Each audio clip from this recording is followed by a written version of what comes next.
नमस्कार दोस्तों, आज का डिक्टेशन 90 शब्द प्रति मिनट स्टार्ट होगा 5 सेकंड बाद।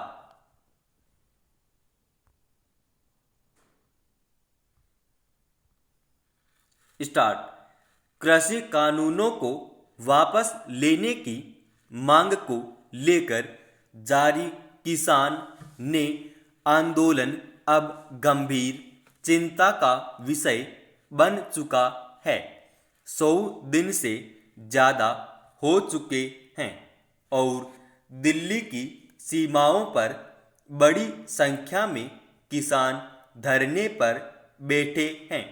इसके अलावा आंदोलन को देशव्यापी बनाने के मकसद से पंजाब, हरियाणा, उत्तर प्रदेश, राजस्थान जैसे राज्यों में लगातार महापंचायतें हो रही हैं।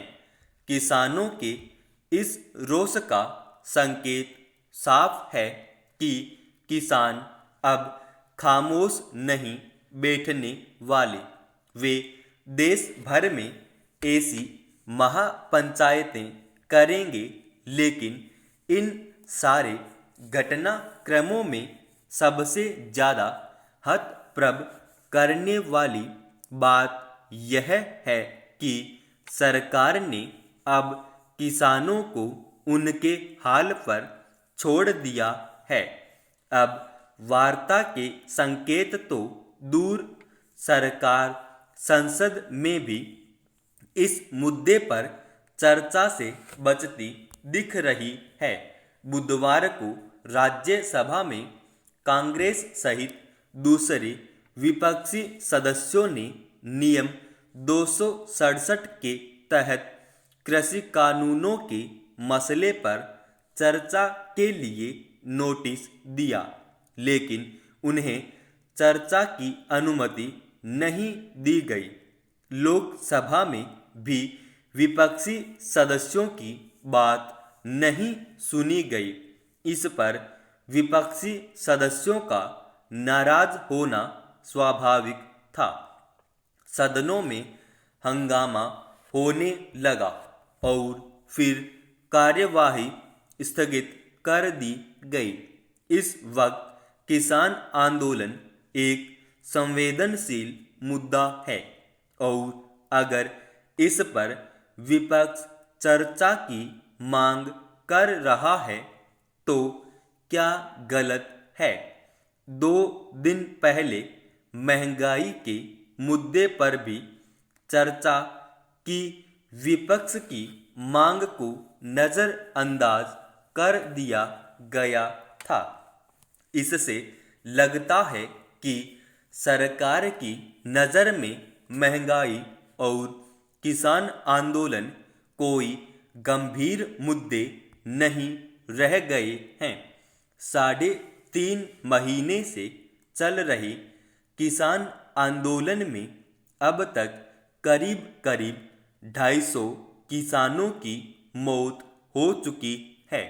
सरकार के रवैये से हताश होकर कई किसान खुदकुशी भी कर चुके हैं। पिछले साल दिसंबर में पंजाब के एक वकील ने भी इसलिए जान दे दी थी कि किसानों के प्रति सरकार के रवैये से वे हताश हो गए थे। ये घटनाएं मामूली नहीं है। इन्हें साधारण मानकर दरकिनार नहीं किया जा सकता।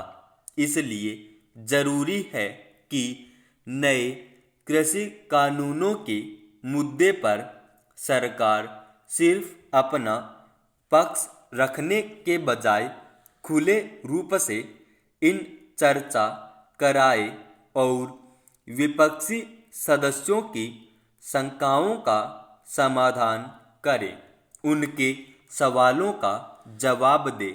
ऐसा इसलिए जरूरी है ताकि किसानों की समस्या पर सभी को अपनी बात रखने का मौका मिल सके। सरकार पर शुरू से आरोप लगते रहे हैं कि नए कृषि कानूनों को उसने बिना किसी चर्चा के पारित करवा लिया था। अगर नए कृषि कानूनों को लागू करने से पहले सभी विपक्षी दलों और किसान संगठनों के प्रतिनिधियों से राय मशविरा किया जाता तो आज किसानों को आंदोलन का रास्ता शायद नहीं अपनाना पड़ता। सदनों में अगर महत्वपूर्ण मुद्दों पर चर्चा नहीं होती है और विपक्षी सदस्यों को जनहित के मुद्दे नहीं उठाने दिए जाते हैं तो संसद का औचित्य ही क्या रह जाता है। संसद के सदनों में ही जनप्रतिनिधि राष्ट्रहित से जुड़े मुद्दों और समस्याओं को उठा सकते हैं और यहाँ होने वाली सार्थक चर्चा से ही गंभीर मुद्दों पर सहमति बनने और समस्याओं के समाधान का रास्ता निकलने की उम्मीदें बनती हैं।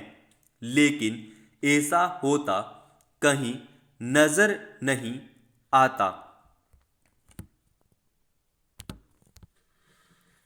संसद के सदनों की कार्यवाही पर भारी खर्च आता है और यह पैसा देश के करदाताओं का ही होता है। यह शायद कोई नहीं सोचता। समाप्त।